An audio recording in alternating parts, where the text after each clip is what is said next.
and welcome to the Convex Conversation with me, broadcaster Helen Fospero. This week's guest has travelled from Nashville, Tennessee, the music city of the United States, to the UK, and I'm thrilled he's with me in our London studio. Ken Rideout is hailed as the fastest marathon runner in the world, over 50, probably sitting next to the slowest, winning races of all distances. 3 years ago, he competed in his first ultramarathon, a 155-mile unsupported race across the Gobi Desert in Mongolia, and won the 6-day race by more than 90 minutes, with no ultramarathon or indeed camping experience. But behind how he got there is an extraordinary story of resilience, redemption and personal transformation, all documented in his brand new book, Everything You Want is on the Other Side of Hard. And Ken's had it hard. He was born into a tough family, a household persistently scarred by drugs and crime. He became a corrections officer aged 18 at a hardcore prison where his stepfather had been incarcerated and his brother would later serve time. He eventually broke free from the streets of Somerville just outside Boston and ended up making it as a broker in the high-stakes world of Wall Street. But hidden beneath the financial success, he battled a decade-long addiction to opioids. Today we'll hear how adopting a daughter from overseas was a wake-up call and helped Ken become the man and the father he'd dreamt of, and how endurance running has become his salvation. Ken, I'm absolutely thrilled to have you here in person, and welcome to the Convex Conversation. Thank you for having me. Hearing you go through that intro made me feel like, wow, this guy sounds really cool. I want to meet him. Yeah, you want to meet him and you want to listen to this episode with him because I'm sure you're going to come away really, really motivated. I've interviewed so many people in a very, very long career, Ken, none of which I can say has been a prison guard, a successful Wall Street trader, addict, and can outrun anyone over 50, even in an ultramarathon in the unforgiving Gobi Desert in Mongolia. You are really a one-off. How do you describe yourself or see yourself, Ken? A survivor. Like all of those things that I've accomplished, I wish that I could tell you that I came up with this master plan and decided I'm going to do this and then I'm going to accomplish that. Every step of the way was almost like survival mode from my earliest childhood memory growing up under the circumstances that you described earlier in inner city. From my earliest memory, all I could think was, I have got to get out of here. I don't know how I'm related to these people. I was in a really terrible situation. I have a brother who's 11 months younger, for context, who has spent his whole life in and out of prison, has never had a job. It's just like a street criminal, like a character from the movie The Town. And I don't know why or how I knew I wasn't supposed to be there or what I aspired to be. I just knew that that wasn't the life that I wanted. I didn't have role models or mentors to like model for me what it looked like to be successful. I just knew that treating children with love and respect, and I always felt as a kid like, who has kids and doesn't want them? And that's how I felt. It was not wanted, not all the time.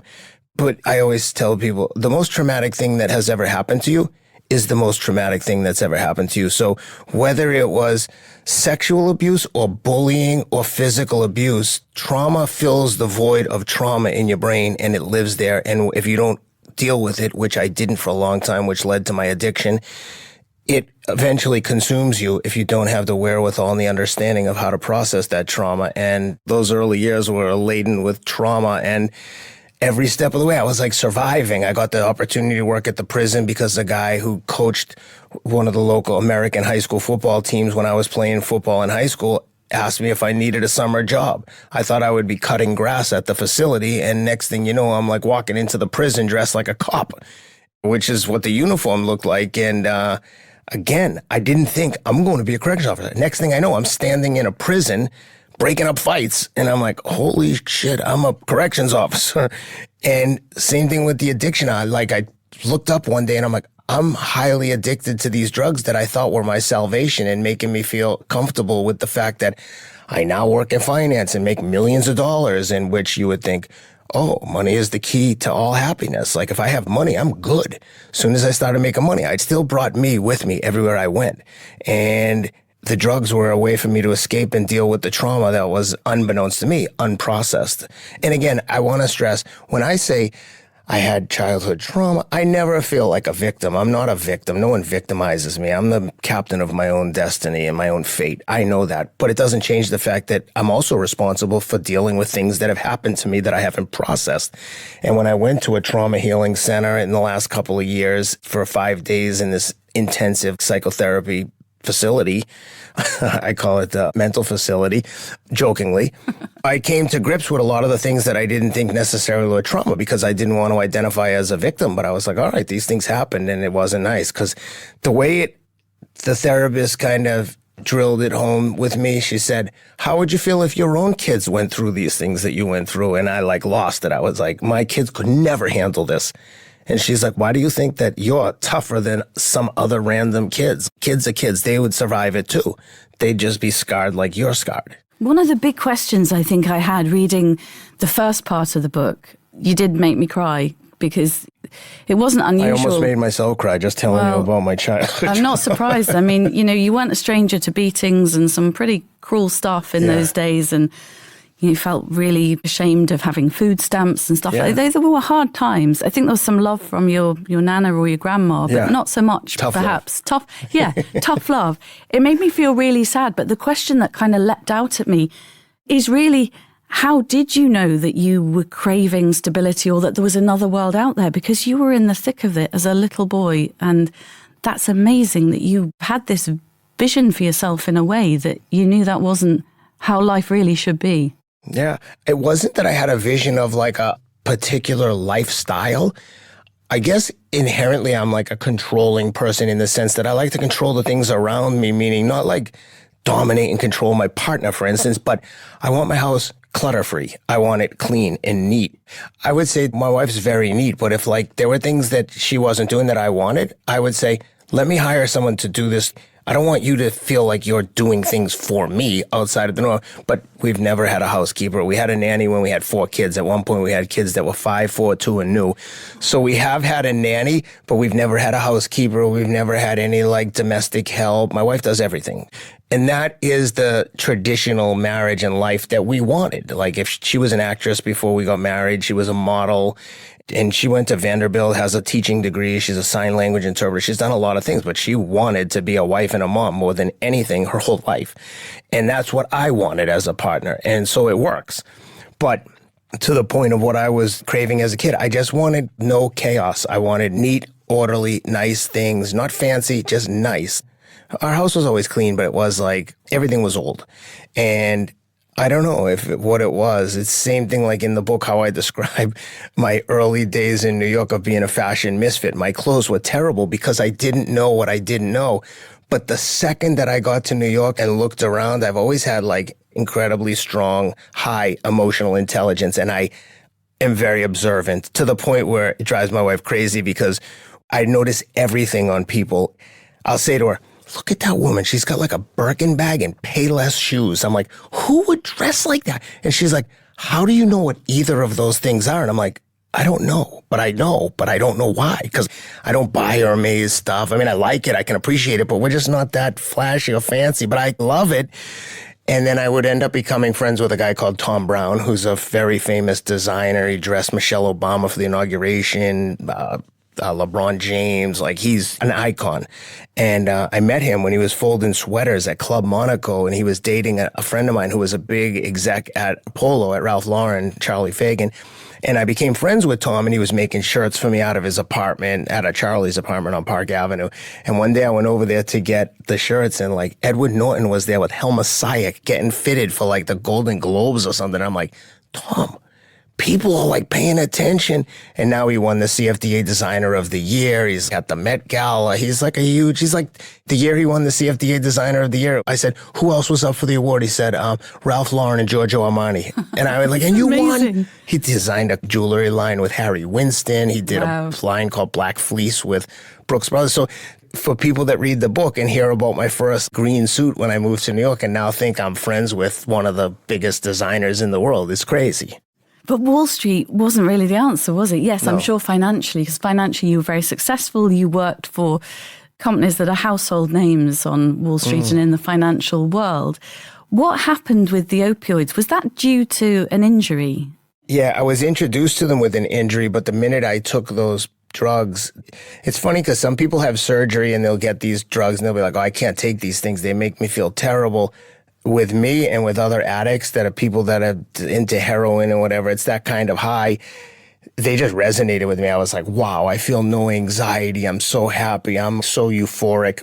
And it very quickly became a 24/7 addiction. Initially, it was like, I'll take a few of these pills when I get home from work. And then I feel a little bit crappy in the morning. I'm like, let me take a couple of these to get through the day. And then I was like, wow, I feel great in work as soon as I take these. And then it became like 30 to 50 pills every single day, like 10 to go to work, 10 at lunch, 10 after dinner as a reward for getting through the day. It was madness. And it's why I always tell people, if you think that money is going to make you happy, like you are in for a friggin' painful lesson. And look, I get it. For people that have never made a lot of money, I understand that someone would be like, F this guy, he's crazy. Watch how happy I am with money. I get it, because I thought that too.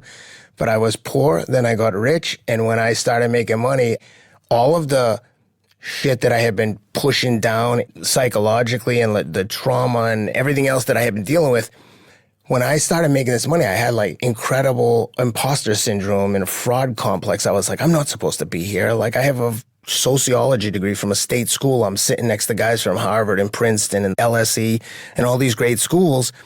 And I always felt like the fear of making money and losing it was so much greater than never having it. Because once I had it, I was like, this is fun. But like I said, I took me with me everywhere I went. And the money didn't mask who I was underneath, this unhealed trauma, this unresolved bullshit that I had to deal with. And the pills made it all a little bit more tolerable. And then, of course, you find yourself in like a deep hole. And like I always tell people, if you're in a hole, stop digging. The first thing you have to do is stop the bad behavior. So when I was living in London in 2000 or 2001, I got sober, going to NA meetings, like just white knuckled it, like got sick for a week, got sober, and was sober for a while. Then I went back to New York, eventually started using drugs again and had to go through the whole friggin' withdrawal thing again. But yeah, the Wall Street thing didn't help my state of mind. No, I'm sure it didn't. What was that tipping point for you, Ken, when you realised first and second time round that, hang on, this has got to stop and I've got to find a way out of this, get some help? Well, the thing is, before finding drugs, I was pretty well-balanced, likable, nice person. I got along with all my teachers. Like, I never got in trouble. I became a lot more aggressive in general. And it just changed my personality because I became full of self-loathing and like constantly ideating on suicide because I'm like, I'm a loser. Like, look at me. I'm a piece of crap. I can't believe I'm doing this. So that's the thing with the drugs, is initially they're like an escape and eventually they become a prison. And I'm like, I can't stop, but I have to stop. So I hate myself. Every time I took them, it was never like, I'm high. I was like, oh, I just got to take these things so I don't get really sick and get through. And every day I'd lie to myself, I just got to get through this day because I have this meeting and that meeting. And then eventually there's no more meetings. If this doesn't chop, there's no more meetings, period. There's no more anything. I'm not going to live like this. And like I said, I got sober in London, went back, met my wife. I met her while I was in the throes of addiction, so she never knew me sober. And again, it sounds crazy, but I wasn't like a raving lunatic. I was just like high and low and unpredictable, and it was hard for her. But she saw through all that. She knew at the core like who I was. She like really identified the best parts of me. And then, of course, we broke up, get back together, because she's like, this guy's crazy. And then eventually she figured it out. I came clean with her, and I went through a outpatient detox where they give you drugs to cope with the withdrawal symptoms, like Ritalin to stay awake, Xanax to go to sleep. It was crazy. And then she found me one night unconscious in the bathroom, and we had been matched with our daughter in Ethiopia. We were going to adopt a daughter. We had been married 3 years. We were trying to have kids. For some reason, she wasn't getting pregnant, but no identified problems. So we went through 7 rounds of in vitro, 3 miscarriages. So she was like a mess. She was not happy. But I always had like blind faith. I'm like, oh, it's going to happen. It's going to happen. And I love the idea of trying because, like, you know, for a week, a month, I was like, whether you like it or not, it's on. And we were always going to adopt from the minute I started dating her. I was like, I want to adopt kids because of my own childhood. I want to like give someone a life that they might not have a chance to lead. And that's how we came to adopt from Ethiopia. We wanted to adopt from a place where we could make the most difference. And I am a believer that if you're born in the U.S., using myself as an example, and you want to win, you can win there. And like, that's on you. But if you're born into an orphanage in a third world country, like, survival is the first step, right? There's like a lot of kids are like very neglected. And when we got matched with her, I said, that's it. I didn't tell my wife. I just said, I'm getting sober or it's over. I'm not even going to go to Ethiopia. I'm not going to make it. And I went through this week, and then she found me on like day 3 or 4 of the withdrawals. And if I could get to 7 days, I could get an injection of a drug called Vivitrol that is an opioid blocker. So once you're clean for 7 days, you get this shot and the drugs won't affect you. So no matter how much you take, you won't get high. And you'll realize like, okay, I'm basically protecting myself for a month against myself. And it worked. I came clean, told her everything. She was like, oh my God, this is insane. Like, well, I'm married to a crazy person. And I got through it. And that's when I started running like obsessively. It became my new addiction, but like I tell people, my drug addiction had me want to kill myself, and my running addiction has me sitting here talking to you. I'm so honored to be here. It's like a dream come true. I'm like, I'm in the UK doing a friggin' book tour. Like, I mean, it's from where I was to where I am now is just it's crazy. So a combo of the running. And then, did you adopt your daughter as a baby? Was she really little? She was newborn, yeah. She was newborn. We Tell me got her about your at daughter. like 4 months. She only weighed 7 pounds, like severely malnourished. Man, those kids in the orphanage, they're feeding them cow milk instead of fortified iron. They're obviously not being breastfed because they're orphaned. And when you give a new baby cow milk, it's not fortified with iron. So they're iron deficient. They don't have enough protein in the diet. She had distended belly, everything. But then we got her. And the crazy thing is my wife lived in Ethiopia with her in Addis Ababa for 2 months. So I went over. We were there for a week together. We adopted her at the orphanage down in Awassa, which is like 5 hours south of Addis. And on the last day I was there, they bring the babies up and we adopt her in court. And now she's ours according to Ethiopian courts. So you have the choice to leave her there in an orphanage in Addis while they do the paperwork to get the U.S. passport. It takes about 7 or 8 weeks. Or you could stay in a guest house and take custody of the baby. And of course, I was like, if I had a baby in the U.S., I wouldn't let someone take them and bring them to an orphanage in Ethiopia. And she was sick. I was like, no. So we had the luxury of that my wife was able to stay there. So we were there for a week. We were down in this resort in Awassa. I come home to New York because I'm working in finance. And I go back for Thanksgiving week. And a couple weeks before I went back, she was like, I really don't feel good. Bring a pregnancy test when you come just for the hell of it. And I was like at the point where I'm like, I don't even want to waste the money on those stupid things. Like I've been through this. Whatever happens, happens. So then I bring the test. She's pregnant. She must have got pregnant the week we were there.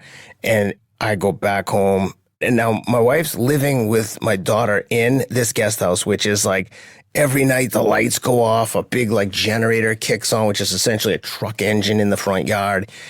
It's freaking chaos. There is nothing luxurious going on in this guest house. And the funny thing is now when we're walking, sometimes I'll smell like a campfire or wood burning. And I'm like, oh, you smell that? It reminds me of Ethiopia. And she's like, are you crazy? You complained the whole time you were there. And I was like, yeah, but there's something romantic about it. It was such a great point in our lives. And she brought my daughter home on December 18th. We went from the airport straight to the doctor. My wife is pregnant with a son due on Tensei's, my daughter's first birthday.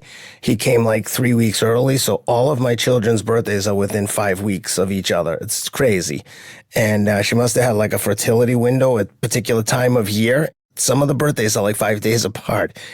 It feels like it was all just meant to be. And I love the fact that you wanted to adopt a baby from Ethiopia and really give that child and then the rest of your children the life that you were probably craving, or that stability that you really craved as a kid. Yeah, that's such a beautiful thing. It's funny now because, you know how it is with kids, man. It's you're in the thick of it every day. And I'm like, do you guys know how hard I worked for this? Why did you leave your bike out in the rain?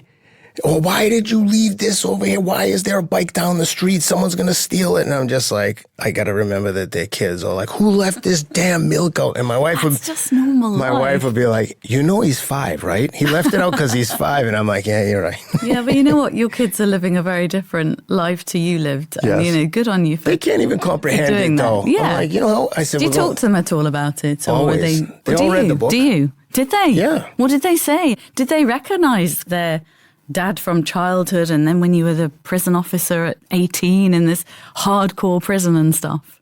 Yeah, and they've always thought their dad is crazy and tough because I talk to them like they're grown men, which always drives my wife crazy. But I'm like, you know, the little one especially, I'm like, listen, he's a wrestler in jiu-jitsu. I'm like, listen, when you get out there, do not effing be nice. We'll be nice when it's over. Bring the intensity. Bring the aggressiveness. But he's met Dana White. He's been to the UFC. They all know he's like a wrestler and a jiu-jitsu man. So I don't know. I try to find the balance. I was talking to them when they first started their new school in Tennessee when we moved from LA. And I was like, listen, we always ask people nicely 3 times to like stop what they're doing if someone's harassing you. After that, we attack them. And my wife's like, are you crazy? We live in Brentwood, Tennessee. There hasn't been a fight here since like the 70s. No one's having a fight. And I was like, well, if there is one, I want to make sure we win. And then the kids, like my youngest son in particular, who does all the combat sports, is the most rational. He's like, Dad, these people, these kids in my class, like I would hurt them if I tried. He goes, I don't have to prove anything to anyone. I was like, he's more mature than all of us. I'm like, thank God. But that's always the way. Sport was a bit of a highlight in a difficult childhood, ice hockey and stuff like that. Yes. There were moments of happiness, weren't there, where you were hanging out with NHL stars and enjoying your sport. So you've always had the sport in you. Yes. And that competitive streak. Yes, as a child, I saw hockey was my salvation. I thought that that's would be my like answer to my prayers. And when that didn't work out, that's when I was like, oh my God, I'm an adult and I'm totally unprepared for life. But yeah, I loved sports growing up. I love sports now. And when I was a kid, like if my dad took me to a Boston Bruins game and we sat in the nosebleeds in the worst seats, I was just so happy to be in the building. I couldn't believe it. Which is funny because now I'm friends with so many of these like professional fighters and athletes, and my kids are like know so many of them. Like when the kids were a little bit younger, they said to me when we were in LA, like, Dad, do you think you could get LeBron James to come over to the house? And I was like, huh? And they're like, yeah, you know all the guys, right? All those, they were little. And they're like, you know everyone, right? All those athletes. And I'm like, no, I don't know everyone. Why would you say that? They're like, because there have been like world champion fighters come over and bring belts over to the house and like all this stuff. And it was just funny in the mind of a kid, like, oh, if you know someone, you must know everyone. It's almost like your life story is a tale almost of 2 people. There's the old Ken and the kind of new Ken. What inspired you to put pen to paper and write the book? I would tell my wife when I first met her, I said, I'm going to write a book someday about all the things that have happened to me. But when I first met her and when I was going through the addiction and stuff, I still felt like that. I was like, I'm going to write a book about all this stuff someday. But when she was like, why don't you start doing it? I'm like, I don't have the ending yet. There hasn't been a culmination yet. And not that I was looking for a culmination. I wasn't running to be recognized. I wasn't running to win races. I was running to stay sober. I was literally, like I always say, I was toiling in darkness and anonymity for so many years. But that's the only way that you can be good at anything. It's like, you don't just show up and be like, I want to be a TV presenter. And people are like, okay, here's the mic. You're like, yeah, get in line. I told my careers teacher that at 14. And he said, nobody from your town ends up being a TV presenter. You should be a teacher. So if he's listening, you've got to get your head down, haven't you? And just crack on with it like you were doing when you were toiling on those roads. That's it. So how was running helping? How was running being your salvation? Because as you say, you weren't aspiring to be the fastest in the world, the best in the world, but how did it help keep you on track? Well, I used running to like exercise this muscle of discipline where initially I was running while I was getting sober as a form of penance. I was punishing myself. I was like, okay, I feel terrible. Good. I'm going to go for a run. Maybe I'll die. Like, honestly, I was like, good. You deserve it. Because I had high standards for myself, but I wasn't meeting them. And as I started running more and more, it became more of a source of pride. I started to get a little bit better. You know, it was like if I could be in the top 3 in my age group, I was so happy. And then very quickly, I was like, top 3 in my age group. Stop being such a friggin' quitter. I want to win everything. And it just happened. It was like the longest overnight success you've ever heard of. And when it happened small until it happens big all at once. And then I was like, holy shit, people know who I am. And it, in a lot of ways, like masked a lot of other insecurities because I was like, oh, everyone thinks I'm a great runner. But I've also, because of the work that I've done on myself, I'm also like, I'm not special like no one is. You know what I mean? You're a TV presenter. I'm sure to aspiring TV people, they're like, oh my God, look who it is. But to you, you're like, we're all the same. I'm dealing with the same shit you're dealing with. I just get to be on TV, right? And that's how I felt about running is like, I'm the same person as the runner who's just trying to survive the run. At just some point I was like, no, but I'm also willing to die to win. And when you get that intensity, it's hard to beat the person that's willing to die to win. It's the same thing with TV presenting. If you're not willing to work your ass off, there's like 10 people looking to take your job all the time. Just because you're there doesn't mean you get to stay there. And it just became this reward cycle of the harder I worked, the luckier I got.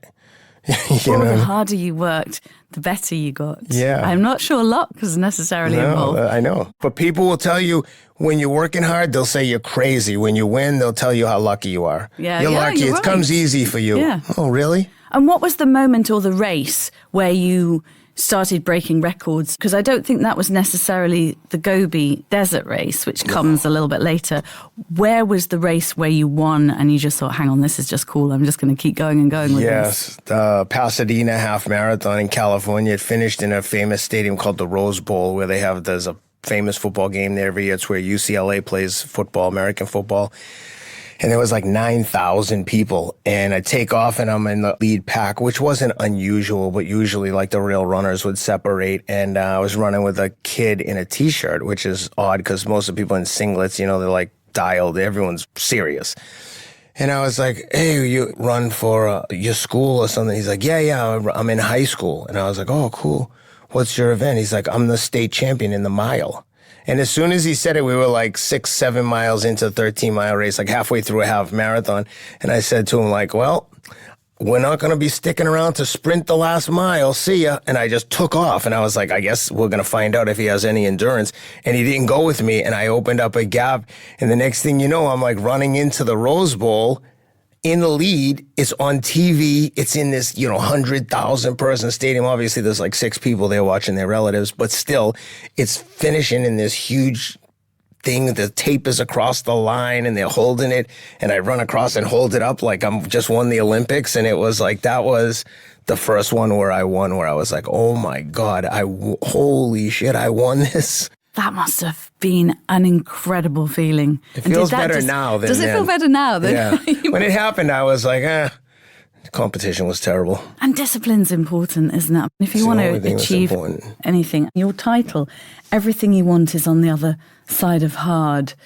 How did you come up with that title? I mean, now it seems really obvious why you came up with that title, but did a lot of thought go in? And what was that message that you want to instantly give people from the book cover? Well, like really everything that's good that has happened in my life, and you probably feel this way too, has come from the result of hard work, including being a parent, being good at your career. It's not easy. Life isn't easy. Anything that you want to achieve in life is going to be hard. And that's what separates the winners from the losers, is like who's going to do the hard thing. And that's where discipline comes in, because a person without discipline is a slave to their emotions. How many times do you not want to go to your boxing workout and be like, oh, I don't really want to do this, but I paid the trainer and he's going to be there. And like, discipline keeps you showing up. If you were a slave to your emotions, you'd be like, nah, I'm not going to go. And guess what? You can be average and mediocre. And I spent years of my life being average and mediocre. And guess what? My life sucked. And now that I exercise discipline and show up every single day, I've run 10 miles every single day for 5 years without missing. I took a day off here and there when I had a shoulder surgery. I had COVID. I couldn't run. I took 4 days off for surgery. They told me to take 4 weeks off without even taking my arm out of a sling. I had a belt around my neck, holding onto it with my bad arm and just running, which is probably why I need surgery again. But I digress. But yeah, without discipline, you really don't have anything. You're just kind of like blowing in the wind. Whatever like emotion strikes your fancy, you're like, yeah, I'm going to have a dozen donuts. I love to have a donut once in a while. The problem is when I have 1, 2 becomes easier. And then 3, and then I've got a new habit. And it's like I have an addictive personality. So for me, it's hard. But it's great that running is your addiction. That's much better than donuts or anything else we may have discussed on the podcast. But the running got more extreme and more adventurous. And I can't wait to ask you about the Gobi Desert because I've never actually met anybody who's run it. It's 155 miles. It's over 6 days. It's grueling. Give us a sense for anybody who hasn't really paid much attention to it, just how tough that race was in 2023 and what kind of challenges you faced as a competitor in your very first ultramarathon. Yeah, well, it was self-supported, so you had to carry all your food, and they gave you a safety equipment checklist, so you had to have, let's say, like 5 pounds of safety equipment, mandatory. And then you had your freeze-dried food. I didn't know anything. Like, I grew up in the inner city. I didn't go camping. I've never been fishing. Like, I don't have any, like, outdoor man skills. If we have to fight for our survival, I'm okay. But if we have to, like, hunt and fish to survive, I'm dead. So I didn't really know much. I bought a couple of different backpacks because, again, 20-pound pack while you're running, the pack is critically important.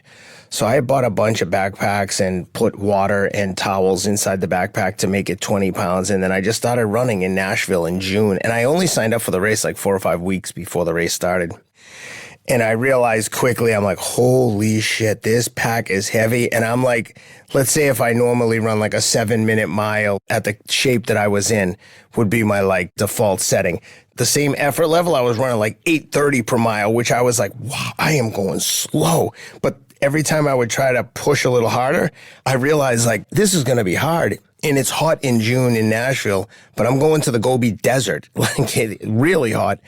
So I really didn't know what I was getting myself into. And when I foolishly showed up in Ulaanbaatar, Mongolia, less than 24 hours before the race started with all my gear, didn't know what the hell I was doing. I literally was a fish out of water. I was sharing a tent with 3 women.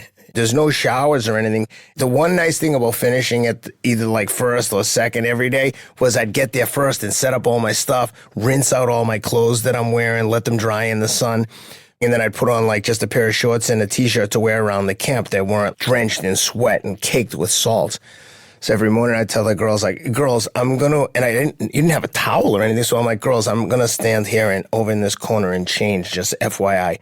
It got to the point where they were like, no one's looking at you. Just change. Do what you got to do. So it sounds crazy, but like someone was naked in the tent all the time, which sounds crazy, but we were in like war. There was nothing like sexy going on, but it was just... You're in survival mode again. I would just look around though and be like, how the hell did I end up in a tent with like 3 naked women right now? And it's like, this is crazy. But they were awesome sports, like really nice girls. And we just had fun. The first night they were like, who the hell is this guy in our tent? Like, why did they put a guy in our tent? Because I signed up so late. And then after the second day, they're like, holy shit, you're winning?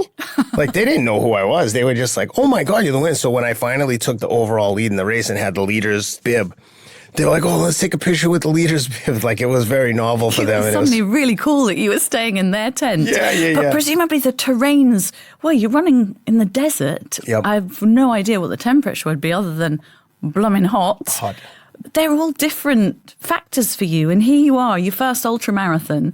How was that, coping with the temperature, coping with the sand? The temperature was terrible. The sand was a pain in the ass. I hate being dirty. I hate being sandy. One night we slept in yurts, which was nice because that was like the nicest accommodations we had. And then one night we were in sand dunes. Some nights we were up on the side of a mountain on like a little pasture.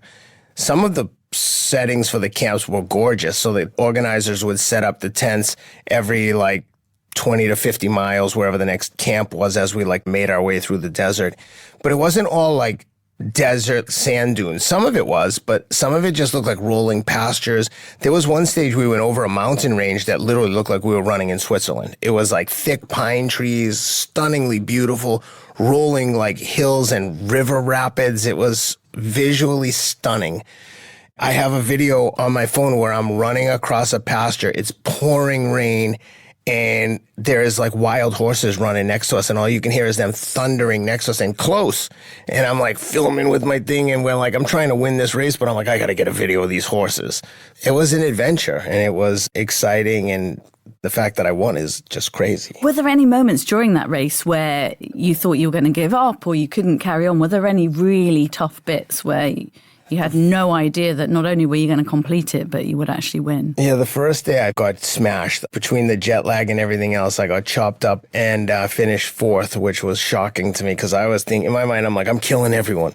And then the second day I won that stage, but with like 5 miles to go in a 28-mile stage, I was leading by a significant amount, and I rolled my ankle on this rocky downhill thing, and I fell down and busted my elbow open, and the strap on my backpack ripped off the backpack. Like the whole thing ripped apart. And I hobbled to the finish line, cobbled it together, like tied it up.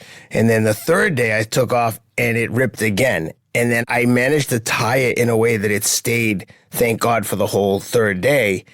And then after the third day, a woman dropped out and I convinced her to let me trade backpacks with her. Because if you drop out, you couldn't leave the race. You had to travel with the caravan from stage to stage because we were like in no man's land. There was no getting out of there. Maybe if you got injured, they would medevac you out, but it was not going to be cheap. So you've got your new rucksack. What was that moment when you knew that you were far enough ahead to maybe make this and take the title? Well, on the fourth day was a 50-mile stage, and it was me. I was in second, and there was a Swiss guy leading, and him and I got way off the front of the race, and we were together, so we were like walking fast up the steep mountain passes and then running hard on the rest of it. And around 35 miles, he was started to fall apart, and he was like, oh, I gotta walk a little bit. So I was like, oh, I'll walk with you because we're in the desert together. It's like, you don't want to ditch him. Like, but there are vehicles that come by periodically, but like maybe once or twice during the race. So we're 35 miles in, and then he's like, I got to sit down. And I'm like, oh my God, dude, we're in the desert. You can't sit down here. And so he's sitting down. I'm giving him water. You get water every like 5 or 10 miles. And he just fell apart, and eventually the trucks came by and they started rendering first aid, and I was like, is he good? And then I just took off. I was down by 10 minutes. I finished like 90 minutes ahead of second place, and that's when I realized I had won. And then the last day was 5 miles. I had a 90-minute lead, and this Irish guy, Killian Ryan, was like, oh, Ken, you have a 90-minute lead. You're going to let someone else win a stage? And I was like incredulous. I'm like, are you crazy? Not a chance, dude. I'm going to run to the death. I'm sprinting. It was 6 miles. The pack was really light, and it finished in this big like Genghis Khan fortress area. And me and the Swiss guy got in a full sprint, like a shootout, and I ended up beating him by a few minutes and winning the stage and winning the whole race. And I was just like, yes. So what else is out there? You win your first ultramarathon. You're the fastest marathoner over, I hate saying over 50, because you're really super fast, but that's part of the title, isn't it? Yeah, I won a race. I did win a marathon the day before I turned 50, the whole thing. I won the Myrtle Beach Marathon in South Carolina in the U.S., but I did a High Rocks race a couple years ago, which is like CrossFit, really hard. And I won the Masters division in that first time. I've trained for like 4 weeks. But then I did another one in Boston last September and got destroyed. But I still qualified for the World Championships in June in Sweden. So I might try to get ready for that and do that just to like keep everyone on their toes. You know, when you win a few things, everyone wants to kill you. They all want to like target. So there's part of me that's like, you think you can beat me? I'm coming to do everything. I'm winning everything. But there's another part that's like, I don't want to feel like it's all performative. And do you think you'll keep running? Because is running still, all these years on now, your salvation? Do you still absolutely love it when you get out there? I've never absolutely loved it. It was work. No. I took a red eye here. I slept for like an hour and a half at the hotel and then got up and ran 5K just because I could like try and get my body moving and get my head right. I don't want to say I like it, but the rewards that I've received for showing up and exercising discipline have been hard to argue with, right? Like it's given me the life that I dreamed of just through discipline and hard work. What is life like now for you? What's your family life and daily life like? What are you up to, Ken? Other than appearing on some amazing podcasts, your rich roles and all the big ears and lots of big famous things over in the UK. It's a dream come true. I was a mediocre idiot for like years, and now like people like yourself want to talk to me. I'm so honored and enamored. I'm like, they know who I am? I'm sure you probably felt like this when you're on TV. People react to you like, oh my God. And you're like, you know that I'm just like you, right? I always feel like, you know I'm an idiot, right? Like, I'm just surviving. I don't know if you ever got this. People want advice from you, like, what'd she do? Like, I'm figuring out as I go. You think that I masterminded this? I fell into this through survival skills. And the next thing you know, I'm here. And it's like, I wish I could help you. I wish I had the answers for you, but I don't. I can only tell you what I did. And now my day-to-day life is I typically get up. I don't say I get the kids ready for school. They're like big kids. You know, it's like, hey, what's up, Dad? I'm like, dude, get in here and give me a hug every morning, first thing. And they're like, oh, I'm late for school. I was like, I don't care. You know, so I tease them. I'm like bully them a little bit. I go get in here. I tell them I love them every day, clown around with them, especially my daughter. She's like, Dad, I'm too old to tease like this all the time. And I'm like, you're never too old. I'm going to be teasing you when you have your own kids. And, you know, she's just like tortured. And what about work? What keeps you really busy work-wise? So once they leave for school, I'd work until about 8:30, 9 a.m. in Nashville, and then I'll go for like a 90-minute run, 10 miles, whatever it takes me. Sometimes it's an hour, sometimes it's 90 minutes.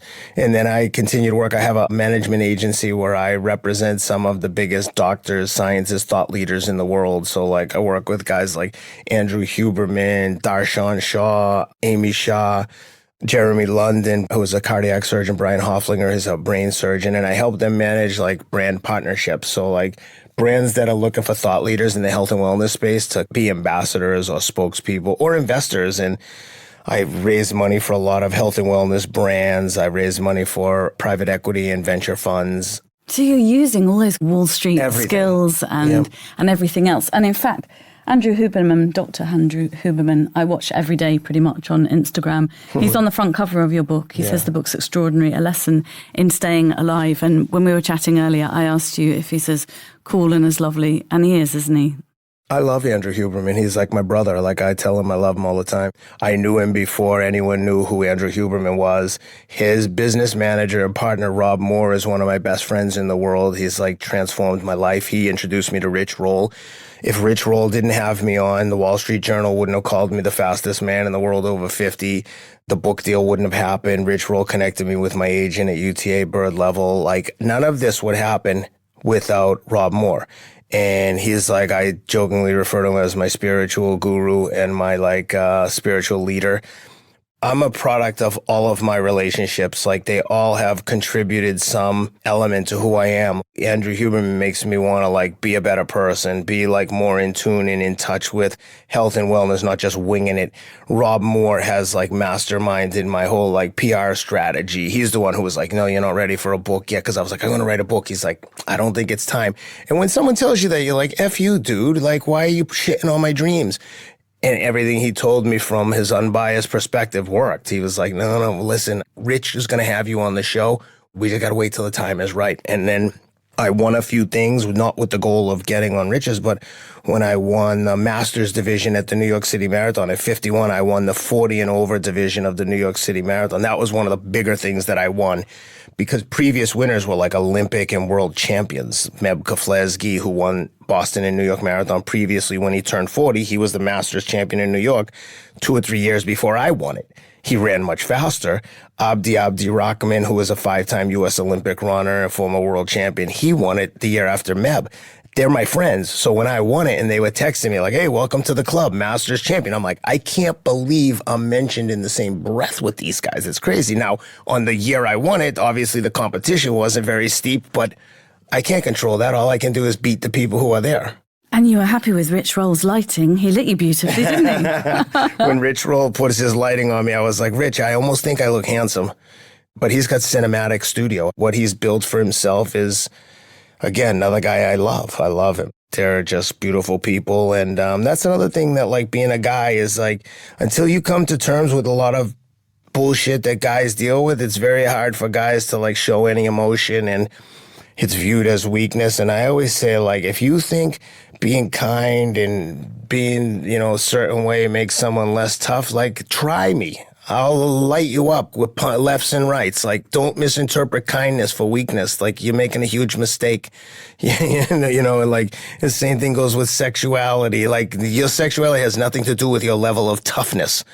But yeah, I've been lucky that I've had guys in my life that are like brothers. And I love my relationships. I love my friends. And it's what keeps me going. It inspires me to want to be a better person and represent my friends with integrity and character. And I always feel like when I win anything, I genuinely feel like we won. Everyone in my universe, everyone in my orbit, I'm like, yo, we won. I couldn't do this by myself. And it sounds corny. And I know I'm not winning the Olympics and it doesn't have to be very dramatic, but I do feel like, yeah, I'm a product of my environment. And I love representing the people from Boston with the book. I think that anytime people from Boston do anything, it's representative of the whole community. Boston people will, if there are people from other towns around Boston and we're all together in a place, like, we'll kill each other. But if we were all together, like at the Super Bowl, and the Patriots are playing and there's people from different towns in Boston and someone gets in a fight, it's like a pack of hyenas. Everyone's in it together. And I love that part about people from Boston. And I love being a representative of all these people with the book. It's so nice to hear you say all that, because there's no I in team. And Nope. we all know that to get to wherever we get in life, there's never been a master plan for me either. I've just stumbled upon opportunities and tried to do nice things along the way. But it's about the people around you. Just a final thought. What do you hope that people who read the book will take away from your extraordinary story? I hope people see that there's nothing special about me, that everything that I have is the result of hard work and determination, and that anything that I have, it's available for everyone. It's free. No barrier to entry. All you have to do is show up every day and put in the work. It took me 5 years of running every single day, 10 miles a day, but the journey of 1,000 miles starts with the first step. So I would say to anyone, read the book, realize that if this idiot can do all these things, I can too. You've been a fantastic interview. I feel really privileged to have had you here, and that you've come all the way from Nashville and you're in our London studio. You really have inspired me, Ken. So thank you for making time. It's been my pleasure. I loved meeting you. You've been listening to Ken Rideout, an incredible athlete, father, and someone who's faced up to his demons and realised that anything's possible with hard work and determination.